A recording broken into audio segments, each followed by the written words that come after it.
Welcome to Earthfile. I'm Ayola Kasim. Aisha Mohammed is the Minister of Environment, and in her words, it certainly can't be business as usual for those keeping tab on what is going on in the ministry. A whole lot has to be done. For a start, Nigeria has to submit its commitment before the Paris conference, which is just about 2 weeks from now. Today on the program, we will look at the United Nations Environment Programme's gas emissions latest report and, of course, Nigeria's INDC. Just stay with us.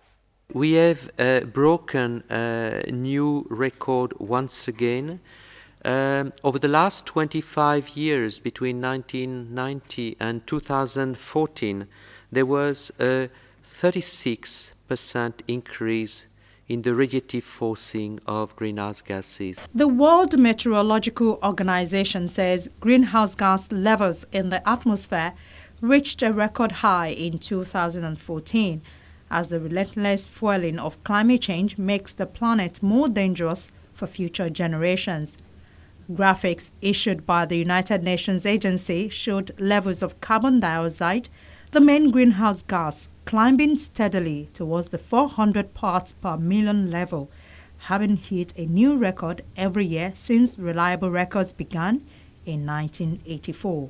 The aim now is to act fast to avoid the worst possible cases.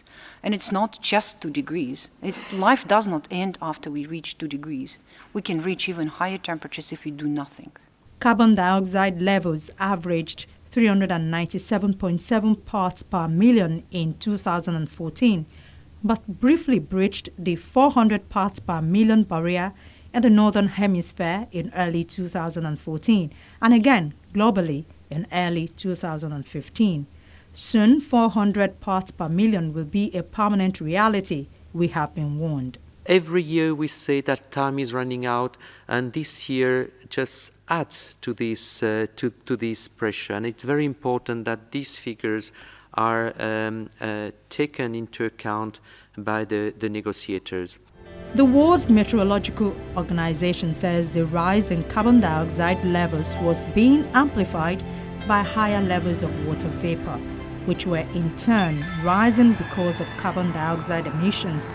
Levels of the other 2 major man-made greenhouse gases, methane and nitrous oxide, also continued to rise in 2014. Methane reached 1,833 parts per billion and nitrous oxide 327.1 parts per billion. Both increased at the fastest rate for a decade.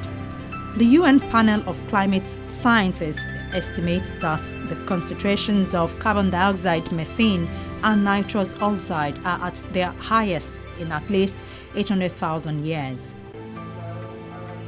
The World Meteorological Organization's chief's annual appeal for the world to do whatever it can to cut greenhouse gas emissions comes a few days after the 6th annual UN Environment Programme report says plans by around 150 countries to cut greenhouse gas emissions are not enough to limit a rise in global temperatures to 2 degrees. More than 150 countries, led by top greenhouse gas emitters China and the United States, have issued plans to limit greenhouse gas emissions beyond 2020. But the plans revealed so far will not curb emissions enough to meet a target agreed in 2010 to limit global warming to within 2 degrees Celsius of pre-industrial levels. The UNEP report analyzed the impact of countries' climate policies and emissions pledges ahead of a global climate deal to be signed in Paris next month, and whether they are enough to limit global temperature increases to within 2 degrees Celsius this century, a threshold seen by scientists as avoiding the most devastating effect of climate change. We've set a target that's called the 2 degrees centigrade target, and this is because if we stay on a pathway that does not allow the global temperatures to exceed that, then we know in a sense that we're safe. What we have on the table today is not enough, but we know how to fill the gap, which is why the report from UNEP talks about the emissions gap report. And that will come through energy efficiency, the way that we build renewable energy, moving to a low carbon economy, in fact the way we run our society, the way we consume. To stay within the 2 degrees limit, global emissions levels should not exceed 42 billion tons in 2030. However, even if all countries' conditional and unconditional plans for emission cuts are implemented fully, emissions could rise to 54 billion tons in 2030, leaving a gap of 12 billion tons, the report says.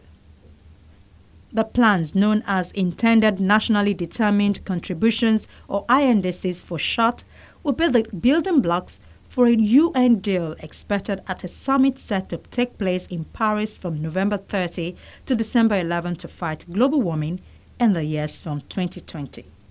Paris must provide a comprehensive, long-term vision of the opportunities created by low-emission, climate-resilient development. The agreement must send a clear signal to the private sector that the low-carbon transformation of the global economy is inevitable, beneficial, and already underway. It must help accelerate investment in clean energy and spur a global low-carbon transformation well before the end of the century that is consistent with a below 2 degrees Celsius pathway. A Paris Agreement must not lock in a level of mitigation ambition that undermines the below 2 degrees goal. There can be no backsliding.